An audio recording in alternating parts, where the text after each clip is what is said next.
জুয়া খেলে যে টাকা চলে গেছে সেটা উদ্ধার করার জন্য আবার যদি নতুন করে জুয়া খেলেন, যে ঠিক আছে আগেরগুলো উদ্ধারের জন্য আমি খেলি, তা আগেরগুলো উদ্ধার হবে গ্যারান্টি কি?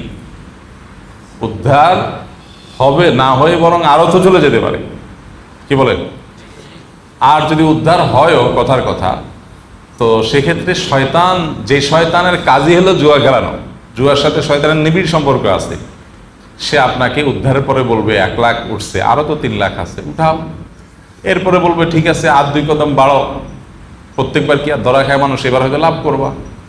এই জন্য চক্র থেকে আর বের হওয়া যাবে না। আর শরিয়ার দৃষ্টিকোণ থেকে ওই যে টাকা চলে গেছে সেটা উঠানোর জন্য আর জুয়া খেলার কোনো সুযোগ নাই, পরিষ্কার হারাম হবে। হ্যাঁ, আপনি আগের টাকা যে নিয়ে গেছে, এখন নতুন করে যদি আপনি টাকা জিতেনও, সেটা কার কাছ থেকে নেবেন?